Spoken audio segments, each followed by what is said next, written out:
Alright guys, so today I'm going to be walking you through a build that I've constructed labeled the CRITGunner. It uses critical strikes with a shotgun to achieve massive DPS, has a lot of toughness, it's very durable, it's something that's very versatile. You can use it in PvE, in PvP, you can use it in solo or group play. It's a well-rounded build and I'm really happy to bring it to you. It utilizes 4 pieces of high-end gear, 2 pieces of named gear, that's the gloves and the barret chest piece, and then 2 pieces of whatever else you have. It would be great with the Shortbow Championship knee pads, however I have not been lucky enough to acquire them, and then with any holster that you want, it's also going to be fantastic. You're just going to look for the highest rolls possible. So I'm going to talk about all of my different gear pieces, why I've rolled what I have. I'm going to talk about my weapons, I'll kick it over to my skills, talk about my talents, and then throw it to some live gameplay. To start with, we have the Barrett's Bulletproof Vest. This item can be farmed from the Lexington Event Center mission, and I would recommend picking one up ASAP, as it is the best in slot chest piece, in my opinion, in patch 1.5. Now that being said, it is bugged right now. What that means is that every time you enter a checkpoint or the base of operations, the chest piece will cease to function. After you leave one of those 2 places, you must unequip and re-equip the chest piece in order to obtain the bonuses again, and then it will function normally until you enter one.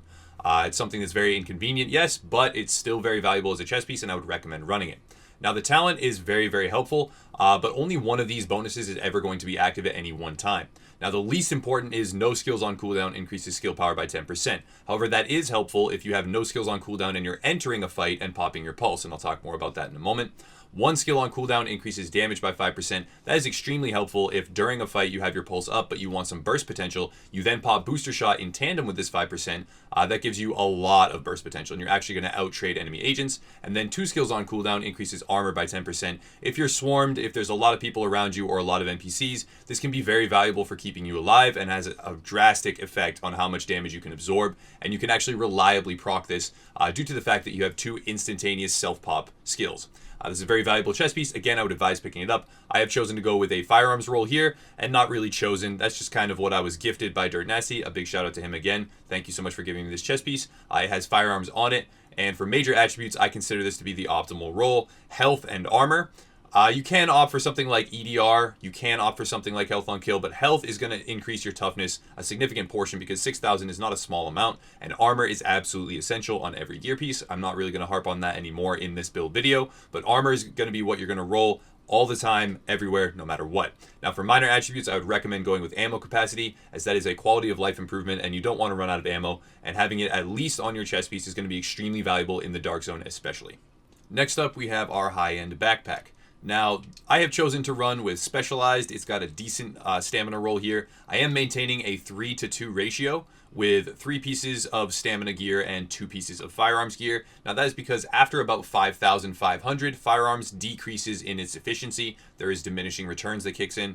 So prioritizing stamina and electronics after about 5,000 firearms is going to be ideal. That being said, if you're ever running in some sort of glass cannon composition, that's not going to apply. But here, it's a versatile build. It's made for both solo and group play. So I am opting to run a 3-in-2 composition with stamina being the center point. And then we have the Specialized talent. Now this is a very valuable talent anytime you're running with anywhere near or over 10,000 combined firearms and stamina. 200% of firearms and stamina often equates to over 20,000 skill power, and that is unconditional skill power. That means it is active at all times, so it's a very valuable talent to have. Now I've rolled a decent roll on stamina. I would again prefer on all my gear pieces over 1250, give or take, but over 1200 is going to be what you should shoot for. And then for a major attribute, always armor. And for minor attributes, I would prefer ammo capacity, but bleed resistance does not hurt at all, considering a lot of people are running Predator's Mark in the Dark Zone. That being said, something like burn or shock resistance, also very valuable, as you're going to see a lot of flame turrets and a few shock turrets, and it will be devastating. Status effects in this patch are especially powerful. They're going to mean the difference between life and death in a variety of circumstances, especially in PvP. And if you are running by yourself, if you are in a solo play mentality, you're going to want something to avoid these status effects, because being lit on fire will not only slow you down, it will prevent you from popping heals. It's a very devastating status effect. Next up, we have the Skulls MC gloves. Now, these gloves can be found by farming the Light Zone bosses or the Persistent World bosses, and we do have a map available on our Facebook page. It will be linked in the description, and it will also be displayed here for just a couple of seconds if you want to pause and look at it. This is the locations of all the different named bosses in the open world, and that is where you can find these Skulls MC gloves. Now, moving on to what I've rolled on them. I was not very lucky with this roll. It got an okay firearms roll, but nowhere near what I would want it to be. The talent is very valuable here. Damage increased by 16% when no gear set bonuses are active. Now, there were some misconceptions about this. For a while, I actually thought it was only the 4 pieces that, would trigger this talent to become inactive, but that's not actually the case. Anytime you have a 2-piece of anything, you will no longer get the Skulls MC Gloves bonus. That is something that's very strong with shotguns and marksman rifles in particular. The 16%, again, is more effective the more base damage you have, so I've chosen to run it with an SASG, and I'll talk more about my weapons in a second. Moving on to my major attributes, I have shotgun damage. It costed me roughly in the vicinity of 7 million to actually get this shotgun damage, so that was very, very devastating. And I can't really re-roll it outside of this anymore, so I'm going to actually go farm for another set of gloves in the future. But that is the most important thing here. Pistol damage, I would prefer to have critical hit damage, but I have critical hit chance in the 3rd slot, so that's very nice. Again, pistol damage should be critical hit damage, especially because I'm running a CRITGunner build and nearly reaching the critical hit chance cap with the shotgun. But critical hit chance is the key component here alongside shotgun damage, and the gloves will serve their purpose.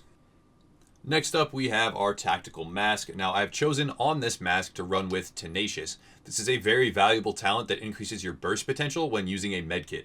Any percentage weapon damage bonus, again, just to harp on this a little bit, is very strong with a gun that has high base damage to begin with. Now, a shotgun has extremely high base damage, and pairing things like Tenacious and the MC gloves and the Barrett's bulletproof vest all together is going to create a build that synergizes extremely well and increases the amount of damage you can deal in burst situations by massive chunks.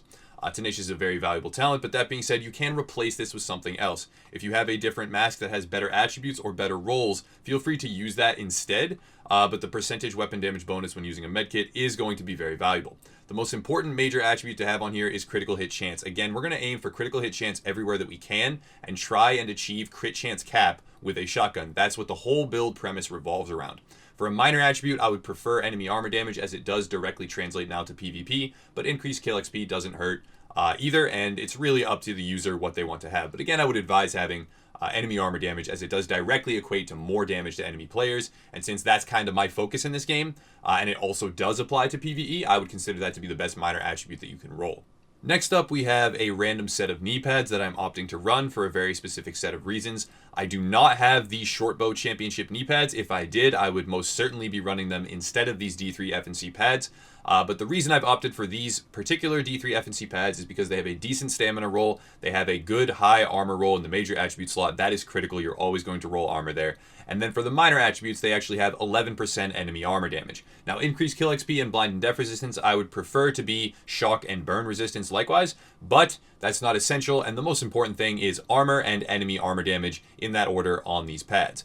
You do not have to run D3 FNC. You can run any other piece of knee pads or set of knee pads that you want. It does not matter. I would recommend having these Shortbow Championship knee pads, which I'm currently farming for and I will farm for later in the live stream. But this will get the job done, and it's a very effective build even without those pads. Next up, we have the holster, and this is a very easy one. All you need on this holster is the highest possible attributes in every category. Luckily for me, I have one with 1255 stamina, 1260 electronics, and only 1209 firearms, but it's above 1200 in every category, so that's what I would consider to be optimal. I would prefer to have about 1250 in the firearms category, but that's a very small adjustment to make. And then for a major attribute, I have a decent amount of armor. That's the only things you're looking for. Again, just use the best holster that you can possibly find out of your selection of gear in your stash. Now moving on to my weapons, this is where the fun starts, and this is where all the interesting mechanics are at play. I have a Black Market SASG, and the talents on it are Responsive, Vicious, and Fierce. I would recommend these talents. You can swap out something like Fierce for Competent. It doesn't really matter all that much, but critical hit chance is the premise of the build, so that's why I would recommend having these specific 3 talents. Responsive is very valuable with a shotgun. Any percent weapon damage bonus, again, is going to be very, very effective on shotguns due to their high already base damage. Now moving on to my converted SMG9, this is only relevant for one reason, and that is the third talent that I have in this slot is Adept. Using a skill increases your critical hit chance by 7.5% for 15 seconds. What this allows me to do is actually switch over to my converted SMG, pop my pulse, then switch back to my shotgun, and still maintain Adept as an active talent. This allows me to operate with 4 talents instead of 3 without using Alpha Bridge on a shotgun build that has other synergizing talents such as the Barrett's Chest, the Skulls MC Gloves, the Tenacious Mask, again, all percent weapon damage bonuses. It's very effective, and this can also be done with competent, by the way. If you are able to have adept and competent both active on a secondary gun, you can pop your skill, switch your gun, and still maintain those talents as active on your new gun as you continue fighting. Now, this is, I'm not sure it's intended. I don't know if it's an exploit, a bug, or if it's something that is 100% intentional in the game, but it is not game breaking. This is not something that's going to ruin the Dark Zone. This is not something that's going to destroy other players' experiences. However, it is strong, and it is something that's fun to use, and actually is an advantage that you can get while not using Alpha Bridge to have 4 or 5 talents active that are good, strong talents, by the way, on one gun at one time. I really think it's valuable, it's fun, and it actually encourages people to switch back and forth and use tactics. Before I enter a fight, I'm going to be switching weapons, proccing multiple bonuses, and I'm going to know that during that fight, for the first 15 seconds, I'm going to be significantly stronger than I will be after that. So it spurs a style of gameplay that's a little bit unique, and I'm actually a really big fan of it. For skills, I've chosen to run Booster Shot and Scrambler, the reason being that both of these two skills, the Heal and the Pulse, are instantaneous pops, which play into the Bear's chest piece bonuses, and then you also have temporarily increased damage, that's another percentage damage increase, and damage resistance for the affected target. For Booster Shot, you can opt for Overdose if you want increased survivability, but I love the burst damage potential from Booster Shot, so I run that even if I don't have Vigorous, even if I can't receive an overheal from this, I still opt to run it at all times. And then we have Scrambler. This is the best in slot for pulse modifications in the Dark Zone. Anytime PvP is at all a possibility, you need to be running Scrambler to protect you from hostile pulses. That being said, anytime you are in a situation where you are only going to be fighting NPCs, and that is the only thing ever, and you know for a fact, whether you're outside the Dark Zone or in the Underground, that you will not encounter enemy players, you can run Tactical Scanner and it will be slightly better. But anytime you enter the Dark Zone, immediately discard Tactical Scanner and equip Scrambler. It is invaluable for keeping you hidden, for decreasing enemy crit chance against you, but also if enemies are not running Scrambler, your pulse is going to be very efficient due to your other modifications on your gear, which I'll talk about in a moment, and allow you to have drastically increased critical hit chance against them if they are not running this. Scrambler is very important in the Dark Zone. Moving on to talents, we are going to run On the Move. This is essential. Kill a hostile while moving to reduce incoming damage by 30%. This is very easy to proc on enemy NPCs, and it's also extremely easy to proc on downed enemy agents, so it's something I would advise for any build. Then we have One is None. This is not essential to the build. This is a talent that can be switched on the fly for something else. If you want to make your grenade stronger, you can run Chain Reaction. That is very effective. If you want to have even more percentage weapon damage bonuses, you can run Tactical Advance, though this did cop a nerf since the PTS went live and we now have patch 1.5. 2% per meter for 5 seconds is not as good, but it is still very strong. So running Tactical Advance is something that you can do.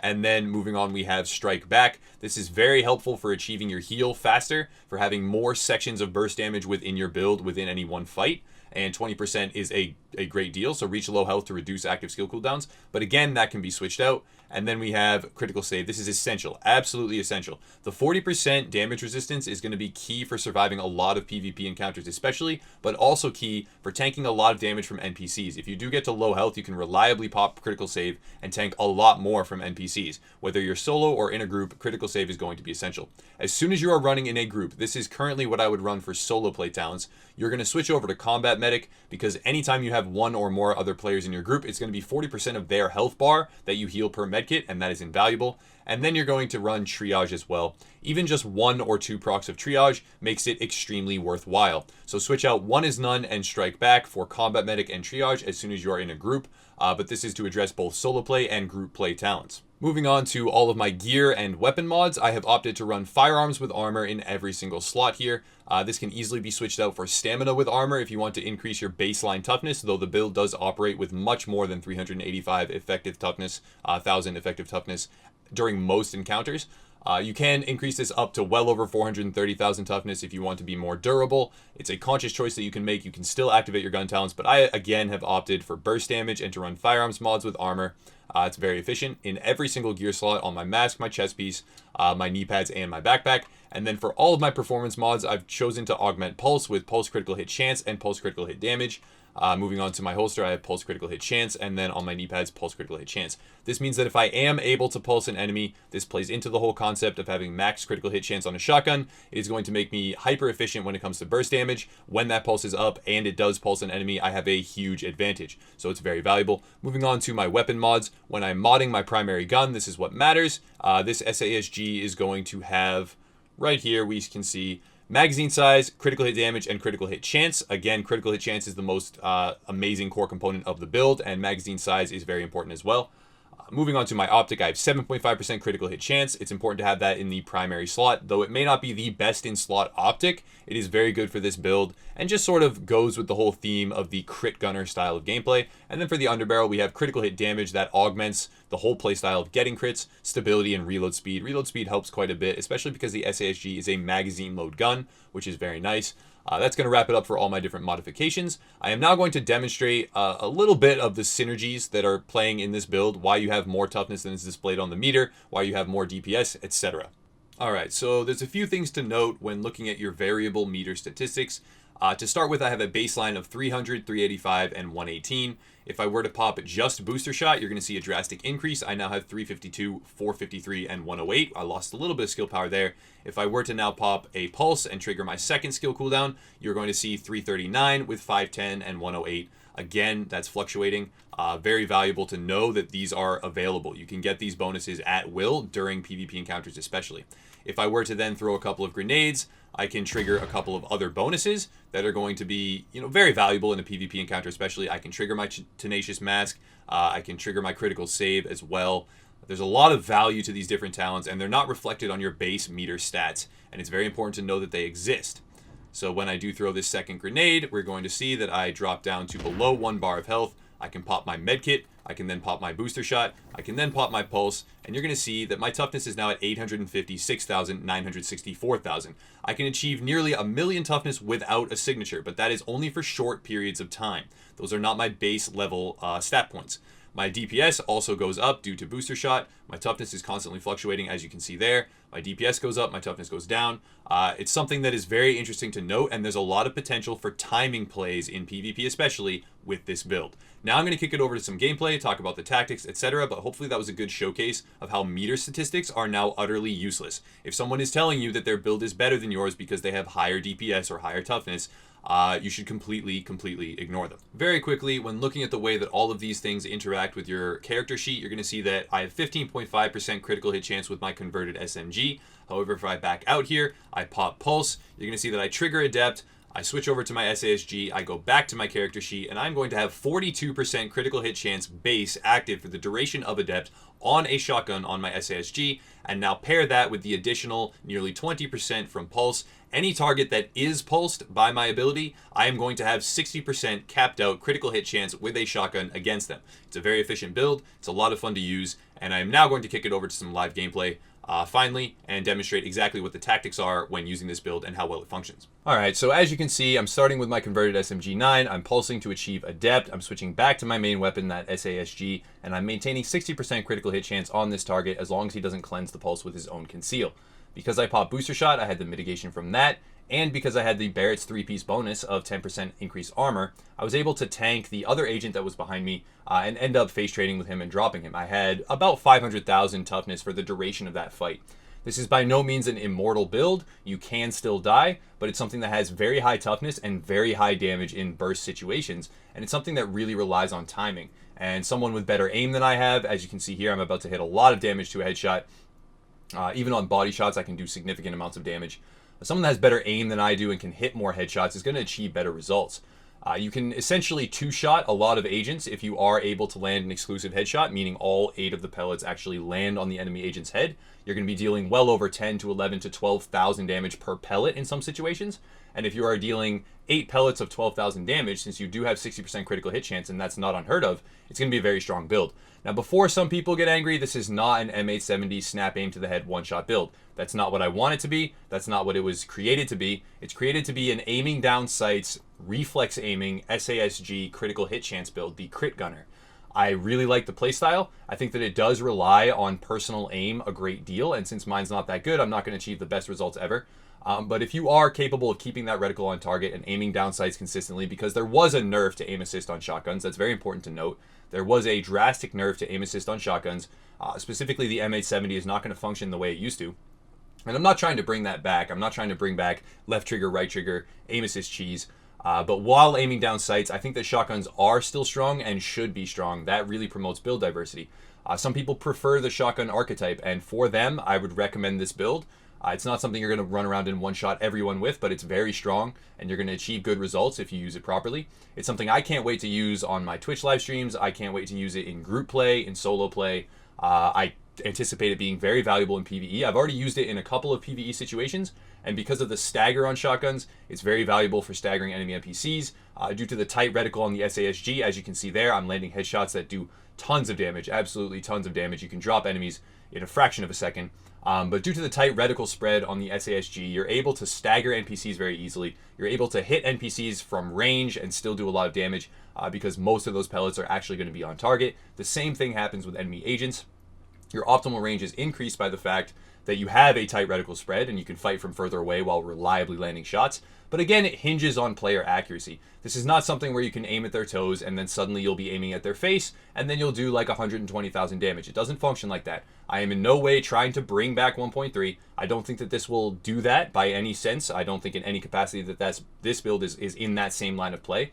I think that this build is fun. It's a different style. It's really interesting to use, and you're not immortal with it, but it has a lot of potential. It's very tanky in certain situations. It has very high burst damage in certain situations.